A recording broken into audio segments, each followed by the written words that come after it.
Hello everyone, welcome back to this channel. तो friends, आज के इस वीडियो में हम क्लास 6 हिस्ट्री का चैप्टर फर्स्ट जो है कब, कहाँ और कैसे, इसके बारे में हम पढ़ेंगे। इससे पहले हमने एनसीईआरटी हिस्ट्री क्लास 7th और 8th कवर कर ली है। तो अगर आपने वो नहीं देखी तो जल्दी से जाइए और देखिए। अगर आपको पीडीएफ चाहिए तो टेलीग्राम पर मैसेज कर दीजिए, आपको जो है वहाँ पर पीडीएफ मिल जाएगी। तो शुरू कर लेते हैं। सबसे पहला जो पॉइंट है, 8000 वर्ष पूर्व स्त्री ने सबसे पहले गेहूं तथा जौ उपजाना आरंभ किया। देखिए, 8000 वर्ष पूर्व, 8000 साल पहले स्त्रियों ने क्या किया? सबसे पहले कौन सा जो है फसल उगानी शुरू की थी? गेहूं और जौ। ठीक है। भेड़, बकरियां, गायें, बैल, पशुओं को पालतू बनाना शुरू किया। कौन कौन से जानवर ये पालना इन्होंने शुरू किया था? भेड़, बकरियां, गायें, बैल। ठीक है। सबसे पहले चावल उपजाया गया। अगर पूछा जाए कि 8000 वर्ष पूर्व जो है सबसे पहले क्या उपजाया गया, तो क्या उपजाया गया? चावल। वे स्थान जो है विंध्य के उत्तर में स्थित थे। आगे बढ़ते हैं। जो नदी बड़ी नदी में आकर जो है मिल जाती है उसको क्या कहते हैं? सहायक नदियाँ। ठीक है। जो एक नदी है, जैसे यहाँ से एक नदी आ रही है और एक बड़ी नदी में मिल जाती है ना, तो उसको क्या कहते हैं? सहायक नदी। 4700 वर्ष पूर्व इन्हीं नदियों के किनारे कुछ आरंभिक नगर फले फूले, यानी इन नदियों के आसपास जो है नगर विकसित हुए थे। गंगा व इसकी सहायक नदियों के किनारे तथा समुद्री तटवर्ती इलाकों में नगरों का विकास लगभग 2500 वर्ष पूर्व हुआ। इन नगरों का विकास कितने वर्ष पूर्व हुआ? 2500 वर्ष पूर्व। गंगा के दक्षिण में इन नदियों के आसपास का जो क्षेत्र है प्राचीन काल में मगध और प्रेजेंट में बिहार के नाम से जानते हैं। तो इसके जो शासक थे बहुत शक्तिशाली थे और इन्होंने जो है एक विशाल राज्य स्थापित किया था। इंडिया शब्द जो है इंडस से निकला है, पता होना चाहिए, जिसे संस्कृत में सिंधु कहा जाता है। लगभग 2500 वर्ष पूर्व उत्तर पश्चिम की ओर से आने वाले ईरानी और यूनानियों ने सिंधु को हिंदोस अथवा इंदोस और उस नदी के पूर्व में स्थित भूमि प्रदेश को इंडिया कहा था। ठीक है। ये पूछा जा सकता है एग्जाम में, इसी में से ही आपके जो है क्वेश्चन निकल कर आ सकते हैं कि इंडस शब्द जो है किससे निकला है, तो ये संस्कृत के इंडस से निकला है, जिसका अर्थ है संस्कृत में सिंधु। क्लियर।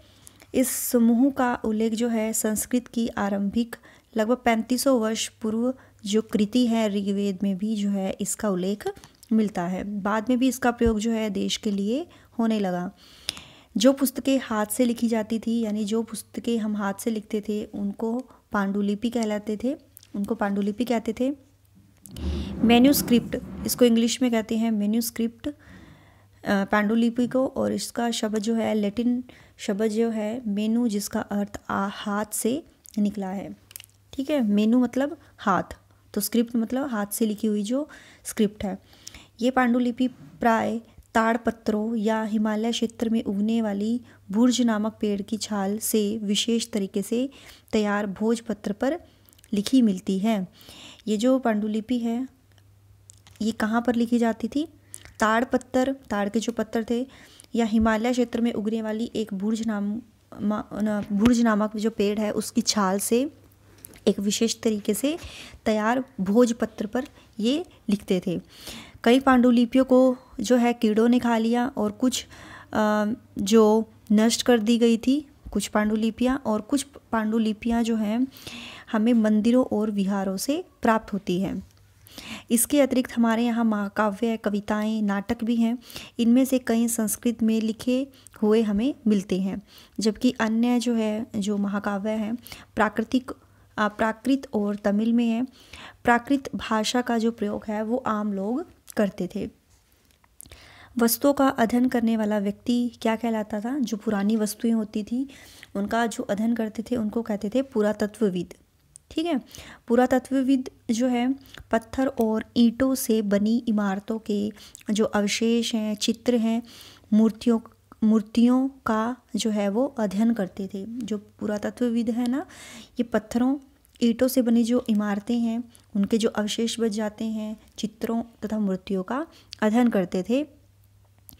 वे औजारों, हथियारों, बर्तनों, आभूषणों तथा सिक्कों की प्राप्ति के लिए छानबीन तथा खुदाई भी करते थे। जैसे हमें अवशेष मिल जाए यहाँ पर जो है पुराने टाइम में क्या था, है ना, खुदाई करते थे। और इनमें से कुछ वस्तुएं जो हैं पत्थर, पकी मिट्टी तथा धातु की बनी हो सकती थी और ऐसे तत्व कठोर तथा जल्दी नष्ट न होने वाले होते थे। अतीत का अध्ययन करने वाले जो है उनको कहते थे इतिहासकार। जो अतीत का अध्ययन करते थे ना, पास्ट का। अंडमान द्वीप के अधिकांश लोग अपना भोजन जो है मछलियाँ पकड़कर, शिकार करके तथा फल फूल के संग्रह द्वारा प्राप्त करते थे। शहरों में रहने वाले जो लोग हैं वो खाद्य आपूर्ति के लिए अन्य व्यक्तियों पर निर्भर रहते थे। आगे बढ़ते हैं। ये कुछ है और इसमें से ही आपके एग्ज़ाम में बन सकते हैं। जैसे बीसी का अर्थ है बिफोर क्राइस्ट, बिफोर क्रिस्ट, ईसा पूर्व का ये टाइम है। एडी यानी एनो डोमिनी, सीई का मतलब है कॉमन एरा और बीसीई का बिफोर कॉमन एरा, बीपी का है बिफोर प्रेजेंट। तो इनके भी जो है ये नेम पूछे जा सकते हैं। तो इस चैप्टर में डियर इतने ही पॉइंट्स थे जो आपके एग्ज़ाम के लिए हेल्पफुल थे। कैसी लगी वीडियो कमेंट में बताइए। Till then bye bye.